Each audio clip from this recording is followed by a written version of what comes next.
Selamat datang di channel Dunia Kris. Kembali lagi dengan saya di segmen Bloko Suto. Yang pada kesempatan kali ini kita akan membahas salah satu tangguh yang berada berdekatan dengan tangguh Tuban. Oke, untuk seperti apa kerisnya, mari kita lanjutkan untuk pembabarannya.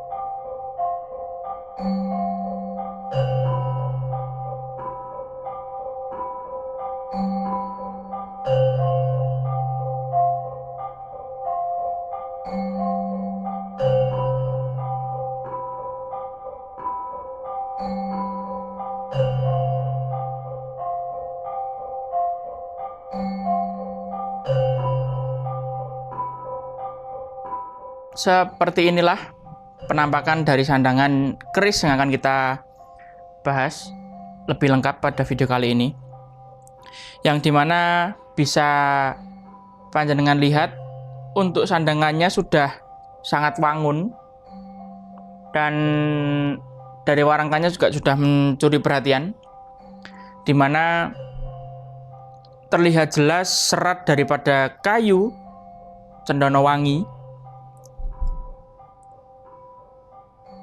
Nyindennya khas, warnanya juga khas, dengan warangka gaya Surakarta, Gayaman Surakarta, dengan bahan kayu yang sudah jelas yaitu kayu Cendono Wangi, dengan garap yang sangat luwes, bisa dilihat dari bagian pelokannya dan juga kepresisian dari jingjingan kerisnya.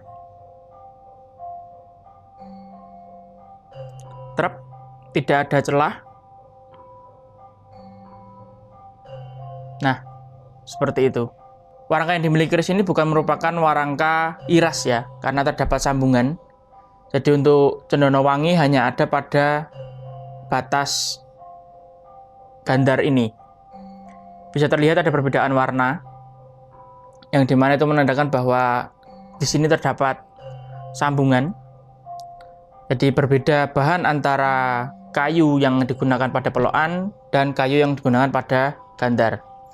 Seperti itu. Tapi di luar daripada tidak irasnya, keris ini memiliki sandangan atau memiliki warangka yang sudah sangat layak untuk bisa menjadi salah satu koleksi panjenengan. Kita sedikit naik dulu sebelum nanti kita bahas pendoknya.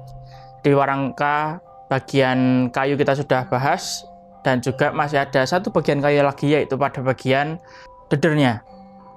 Nah, jika bisa dilihat, deder yang dimiliki oleh keris ini juga cukup detail pengerjaannya, dengan bahan kayu tayuman, garap yang luwes juga, presisi, prodonya, garapnya presisi, bagus, warnanya juga menjadi serasi dengan kontras hitam yang ada pada deder, yang dipadukan dengan warna cerah yang ada pada warangkanya, pelokannya. Seperti itu. Pada bagian deder juga dilengkapi dengan mendak model Parijoto dengan bahan perak permata intan. Jadi untuk deder dia lawasan, mendak lawasan, warangka lawasan, dan juga pendoknya juga lawasan. Pendoknya ini pendok polos, blewah polos, tanpa ada ornamen apapun, tanpa ada cokitan apapun, yang terbuat dari bahan mamas. Oke, seperti itu. Dan itu untuk sandangannya. Seperti biasa, setelah kita bahas sandangan, maka kita akan lanjut membahas perihal kerisnya.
Oke, seperti inilah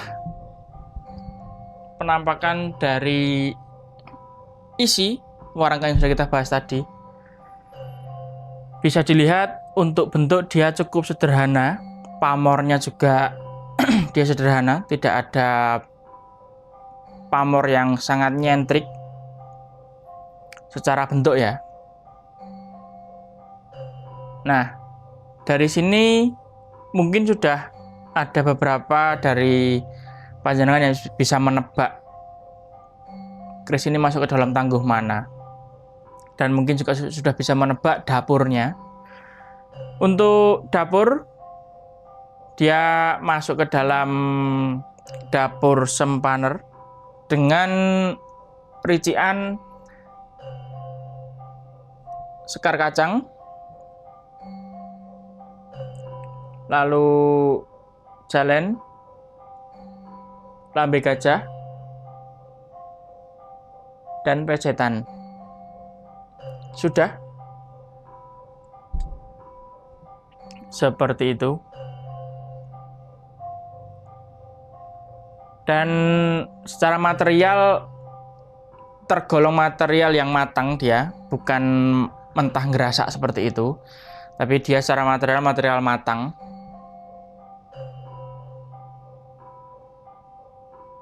Yang disisipi atau dilengkapi juga dengan pamor pamor yang tergolong unik. Nah, ini masuk ke dalam pamor Pulo Tirto. Jadi bayangkan pamor yang warna putih itu adalah sebuah pulau. Lalu besi hitam, besi dan baja yang berwarna hitam itu adalah lautannya. Seperti dengan nama dapurnya, yaitu Pulau Tirto, yaitu pulau, dan Tirto adalah air. Seperti layaknya sebuah pulau yang ada di tengah samudra. Untuk detail daripada pamor Pulau Tirto yang dimiliki oleh keris ini, terlihat jelas dan sangat nampak untuk gradasinya. Terdapat aksen pamor dari jenis pamor akodiat yang dimana warnanya lebih terang dari warna pamor lain yang ada pada bilah ini, sehingga memberikan kesan menyala.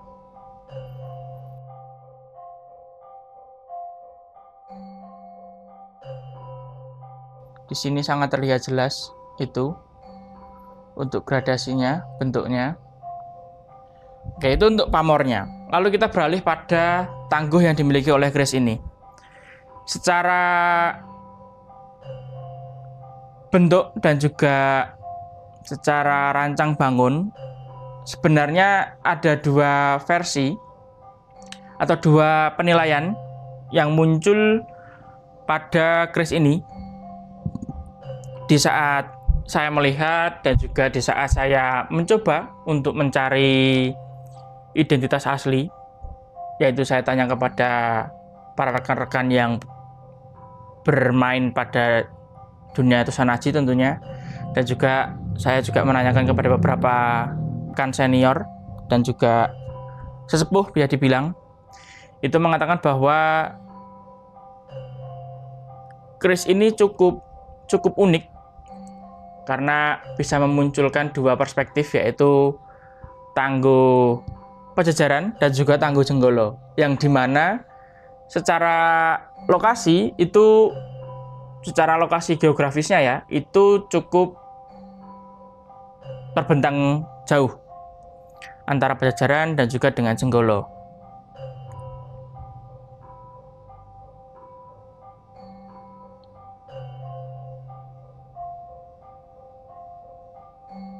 Jadi bukan berdekatan seumpama Pajajaran dengan Banjaran-Sari itu berdekatan.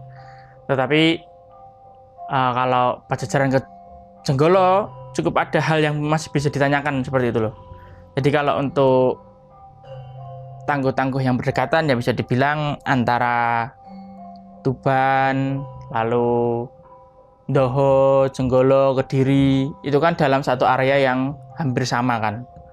mereka berdekatan. Dan secara urutan sejarah kerajaan pun juga sama, mereka memang berdekatan. Nah, yang ini adalah yang menjadi unik, nilai uniknya tadi adalah karena muncul dua perspektif, yang dimana jika kita melihat dari pamornya ini adalah pamor Pajajaran. Dia muncul seperti ini, muncul akodiatnya, muncul gradasi warna abu-abu, kelabu yang ada pada pamornya, dan juga secara bentuk gandik serta ndah cecaknya, lebih tepatnya pada bagian gonjo punggungan, itu masuk ke dalam tangguh Pajajaran. Tetapi jika kita melihat secara pulen besinya dan juga pada ukuran gonjo, tinggi gonjo, jadi pulen besi ini masuk ke dalam besi-besi jenggolo. Lalu untuk ukuran dimensi tinggi yang dimiliki oleh gonjo pada keris ini, itu sering dijumpai pada tangguh-tangguh jenggolo. Namun juga beberapa senior mengatakan tidak menutup kemungkinan Pajajaran juga bisa mengeluarkan gonjo yang tinggi. Karena bisa dibilang gonjo yang ada pada keris ini juga tidak selayaknya gonjo pada umumnya, yang dimana biasanya mereka lebih pipih, lebih tipis yang dimiliki oleh kerajaan Pajajaran. Tapi untuk keris ini kasusnya berbeda. Keris ini memiliki gonjo yang tebal. Jadi berdasarkan dua faktor tadi, secara pribadi saya juga masih menimbang sebenarnya antara masuk ke dalam tangguh Pajajaran ataupun ke dalam tangguh jenggolo. Tetapi berdasarkan ciri khususnya yang dilihat dari tinggi gonjonya tadi, saya memasukkan ke dalam tangguh jenggolo untuk keris ini. Tapi monggo, kembali lagi, saya sudah paparkan ada dua kemungkinan tangguh yang bisa masuk ke dalam identifikasi keris ini, yaitu tangguh Pajajaran dan juga tangguh jenggolo. Nah, untuk lebih tepatnya seperti apa, monggo panjenengan juga bisa cari referensi lebih dalam lagi. Jenengan juga sudah bisa menimbang dan menilai. Yang jelas, saya garansi keris yang saya babar pada video kali ini dan yang saya tawarkan pada video kali ini adalah keris sepuh. Terlepas daripada masuk ke dalam tangguh apa secara pasti, secara konkretnya, itu kembali lagi kepada panjenengan. Yang di luar daripada tangguh, saya garansi ini keris sepuh dan juga ini keris bagus. Jadi sangat layak untuk panjenengan koleksi. Terlepas daripada itu tadi, faktor tangguh, mau jenengan ikutkan ke jenggolo juga tidak masalah, mau jenengan ikutkan ke dalam tangguh Pajajaran juga tidak masalah. Seperti itu. Yang jelas masih sama-sama tua, masih sama-sama sepuhnya, bukan kamardikan ataupun oseng-oseng. Begitu. Di monggo kembali kepada penilaian dan juga pemahaman masing-masing dari panjenengan. Itu untuk tangguhnya. Lalu kita akan beranjak juga pada pengukuran dimensi yang dimiliki oleh keris ini, di mana kita akan mengukur panjang bilah, panjang gonjo, dan juga panjang besi yang ada pada keris ini. Ya, ini sudah saya lepas untuk dadernya. Dan bisa dilihat, ini untuk besi yang dimiliki oleh keris ini masih tergolong utuh dan orisinil dengan kesamaan material besi dan juga gonjo dan bilahnya, yang menandakan bahwa besinya bukan besi gantian ataupun besi yang disambung dengan besi baru. Seperti ini. Untuk panjang besi, keris ini memiliki panjang besi yang berada di 7,5 cm. Cukup tergolong ukuran yang proporsional antara bilah dan juga besinya. Oke, ini saya rapikan terlebih dahulu. Selanjutnya kita akan lanjut ke pengukuran dimensi bilah dan juga gonjonya. Oke, ini sudah saya rapikan untuk dadernya. Sudah saya pasang kembali. Dan selanjutnya kita akan ukur untuk dimensi bilahnya. Keris ini memiliki panjang bilah di 33,5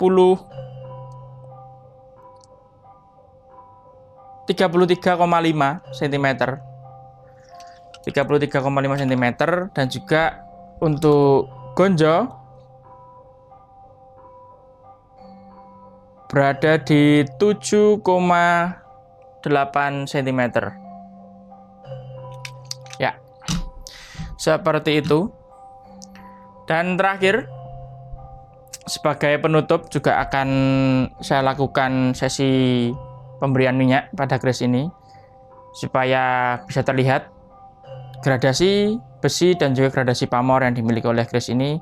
Secara materialnya besi, baja, dan pamor. Biasanya karakter lebih muncul di saat keris memang kondisi sedikit basah. Seperti itu. Oke, ini akan saya tampilkan secara detail keris sepander pamor Pulo Tirto Tangguh Jenggolo ini dalam kondisi kering terlebih dahulu.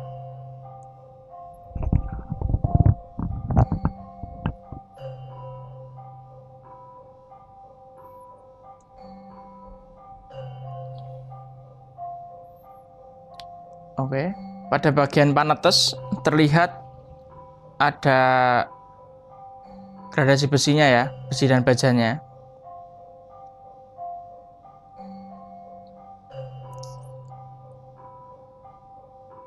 Oke, ini untuk pamornya.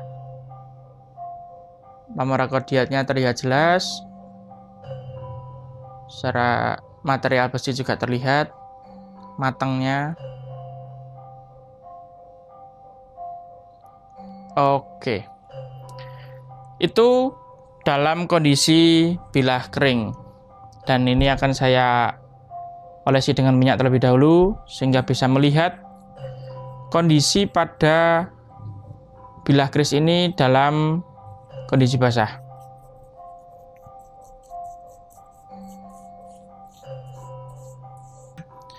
Ya, ini sudah selesai saya beri minyak dan bisa disaksikan kondisi bilah pada keris ini di saat diberi minyak. Pamor menjadi lebih muncul. Nah, ini yang saya sebutkan pada panetesnya tadi. Ada gradasi baja dan juga besinya.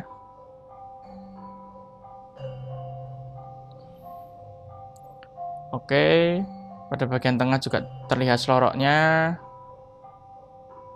Nah, pada bagian sasaran yang ada di sini, ini terlihat jelas untuk pamor akodiatnya. Dia menyala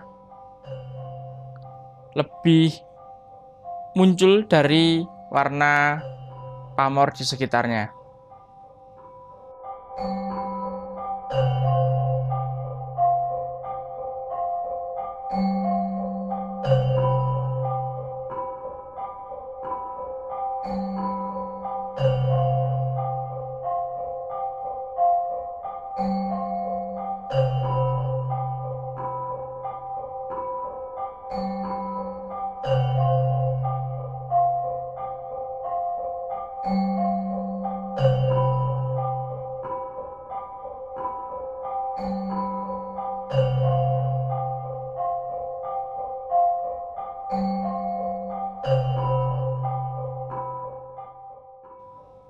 Oke. Seperti itu untuk keris sempander pamor Pulo Tirto Tangguh Jenggolo yang kita bahas pada video kali ini.